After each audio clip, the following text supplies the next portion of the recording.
Assalamualaikum warahmatullahi wabarakatuh. Perkenalkan, nama saya Erika Rahmardia. Di siang kali ini saya akan membuat video tentang sistem hukum, di mana video ini saya buat untuk memenuhi tugas sosiologi hukum. Sistem dalam pengertian sederhana dapat diartikan sebagai susunan, kesatuan, dan bagian-bagian yang saling bergantung. Menurut R. Subekti, sistem adalah suatu susunan atau catatan yang teratur atau catatan yang teratur, suatu keseluruhan yang terdiri dari bagian-bagian yang berkaitan satu sama lain, tersusun menurut suatu rencana atau pola hasil dari suatu pemikiran untuk mencapai suatu tujuan. Dalam suatu sistem yang baik, tidak boleh terjadi suatu duplikasi atau tumpang tindih di antara bagian-bagian itu. Sistem merupakan kesatuan yang utuh, terdiri dari atas berbagai bagian atau subsistem, di mana subsistem tersebut tidak boleh bertentangan, dan apabila memang terjadi pertentangan, maka selalu ada jalan untuk menyelesaikannya.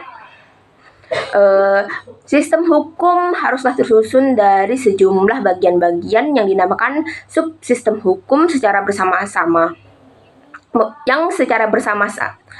Sistem hukum haruslah tersusun dari sejumlah subsistem yang dinamakan dengan subsistem hukum yang secara bersama-sama mewujudkan tujuan atau mewujudkan kesatuan yang utuh. Sistem hukum bukan sekedar kumpulan peraturan hukum, tetapi setiap peraturan yang saling berkaitan satu dengan yang lainnya, serta tidak boleh terjadi konflik atau kontradiksi di antara subsistem yang ada di dalamnya.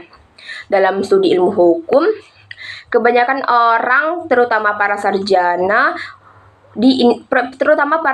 hukum Indonesia, sangat dipengaruhi oleh pandangan Lawrence Friedman tentang sistem hukum.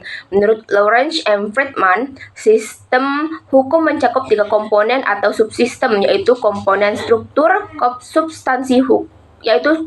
komponen struktur, substansi hukum, dan budaya hukum.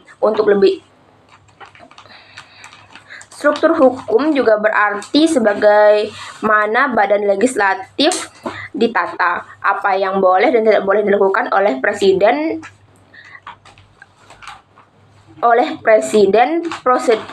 dan prosedur yang ada yang harus diikuti oleh kepolisian dan sebagainya. Struktur hukum atau legal struktur terdiri atas lembaga-lembaga hukum yang ada dimaksudkan untuk menjalankan perangkat hukum yang ada. Yang selanjutnya adalah substansi hukum, merupakan aturan, norma, dan pola perilaku nyata manusia yang berada dalam sistem. Jadi substansi hukum menyangkut peraturan perundang-undangan yang berlaku, yang memiliki kekuatan yang mengikat dan pedoman bagi aparat penegak hukum. Budaya hukum merupakan suasana pemikiran sosial dan kekuasaan sosial yang menentukan bagaimana hukum digunakan, dihindari atau disalahgunakan. Budaya hukum erat kaitannya dengan kesadaran hukum masyarakat. Semakin tinggi kesadaran hukum masyarakat, maka akan tercipta budaya hukum yang baik. Gabungan dari ketiga ini akan membentuk komponen sistem hukum,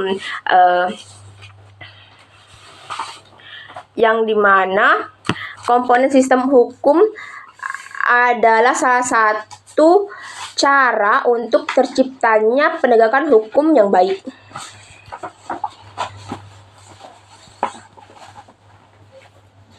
Selanjutnya di sini saya akan menganalisis kasus polisi tangkap pria penjual chip high domino dari Story Cafe. Nah, dari artikel yang saya baca, polisi bisa menangkap pria ini karena adanya laporan dari warga atas kegiatan tersebut. Dari kasus ini bisa kita ketahui bahwa budaya hukum di masyarakat sudah memiliki